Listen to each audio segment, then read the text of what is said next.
Você já sentiu o peso do silêncio de Deus? Já colocou tudo de si em algo, e ainda assim, Deus disse, não?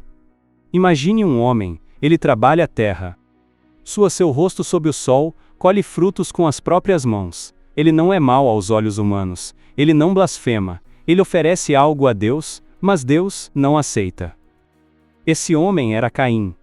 E o que vem depois é uma das passagens mais sombrias da história da humanidade. Mas o mais assustador? Essa história não está presa ao Gênesis. Ela continua acontecendo, dentro de igrejas, corações, ministérios e famílias. E talvez esteja acontecendo dentro de você. E aconteceu, ao cabo de dias, que Caim trouxe do fruto da terra uma oferta ao Senhor. Abel, por sua vez, trouxe das primícias do seu rebanho, e da gordura deste. E atentou o Senhor para Abel e para sua oferta, mas para Caim para sua oferta, não atentou. Essa é uma daquelas passagens que muitos leem apressadamente, como se Deus estivesse simplesmente escolhendo favoritos. Mas se pararmos, se silenciarmos a alma, veremos que há algo muito mais profundo aqui. Caim não matou Abel por inveja comum. Ele o matou porque não suportou ver seu próprio vazio exposto diante de Deus. A rejeição de sua oferta foi um golpe em seu orgulho, sim, mas mais que isso, foi uma crise de identidade espiritual. Caim achava que poderia ditar a Deus o modo do culto. Ele ofereceu o que queria, não o que Deus desejava. E aqui está a chave: nem toda a adoração é aceita. Talvez isso choque alguns, afinal aprendemos que toda forma de amor vale, que o importante é a intenção. Mas a Bíblia diz que Deus atentou para Abel e para sua oferta, mas não atentou para Caim nem para sua oferta. Porque Deus não separa a oferta do ofertante. Deus olha para o coração antes de olhar para o altar. O que Caim ofereceu era fruto da terra, bonito talvez, arrumado, limpo. Mas Deus não se impressiona com estética, ele busca obediência. Abel ofereceu das primícias do seu rebanho, e mais do que isso, ofereceu com sangue. Isso nos remete à figura do sacrifício, o prenúncio de Cristo, o cordeiro que seria morto. Hebreus 11:4 diz: pela fé, Abel ofereceu a Deus mais excelente sacrifício do que Caim. Caim fez um culto, mas não fez entrega. Fez esforço, mas sem quebrantamento. Fez ritual, mas sem fé. Quantos hoje fazem o mesmo, cultos ensaiados, pregações eloquentes, louvores afinados, mas corações distantes, inchados de orgulho e vaidade espiritual? Deus rejeitou o culto de Caim, e isso causou um terremoto em sua alma. Mas não porque Deus o desprezava, e sim porque Deus amava demais para aceitar menos do que o verdadeiro. Logo após esse culto, o primeiro homicídio da história aconteceu. Caim chama seu irmão para o campo. Sem alarde, sem aviso. E ali, derrama o sangue de um justo.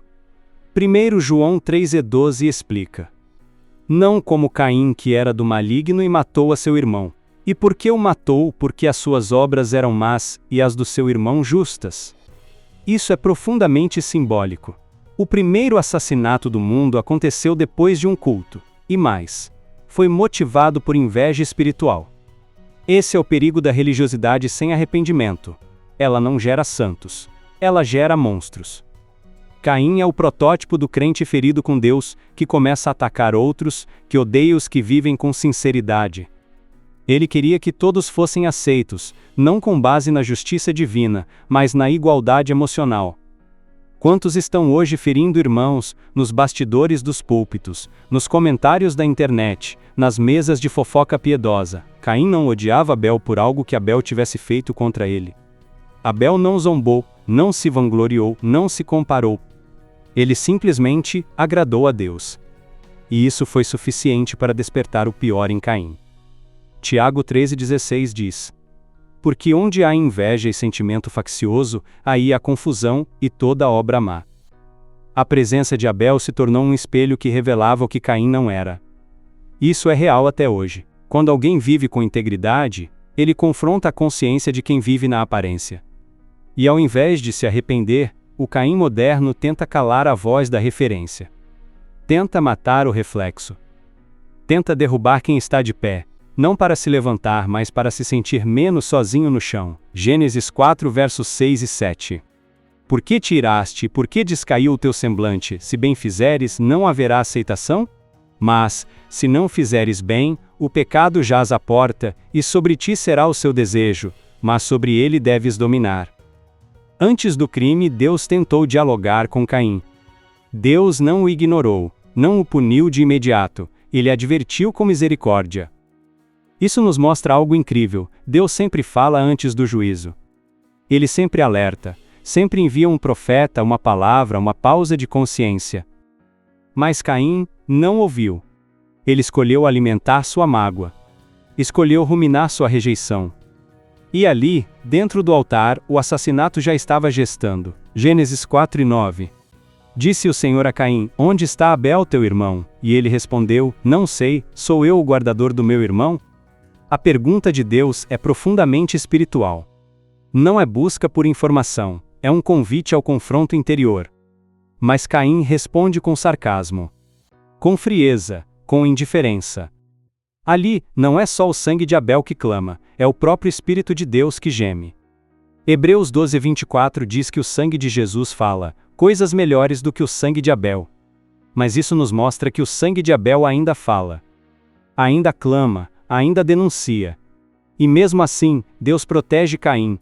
Coloca uma marca, impede que seja morto. A justiça divina vem com misericórdia. Mas a consequência permanece. Caim se torna errante, vagando pela terra, como muitos hoje, sem altar verdadeiro, sem arrependimento genuíno e sem paz. Caim ainda vive. Não em carne, mas em espírito. Ele habita nos que não suportam ver o favor de Deus sobre os humildes. Nos que acusam pastores fiéis. Nos que difamam irmãos porque vivem aquilo que eles apenas pregam. Nos que não suportam a glória do outro, porque ela revela sua própria ausência de Deus. Onde está teu irmão? Ainda ecoa.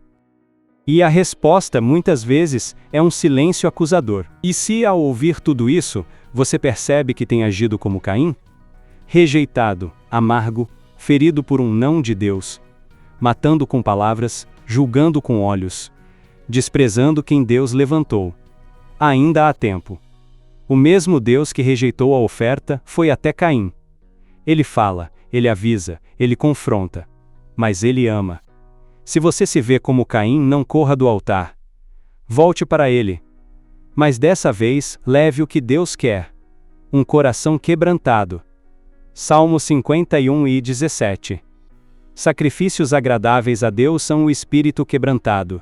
A um coração quebrantado e contrito não desprezarás, ó Deus. Senhor, se há em mim algo de Caim, arranca.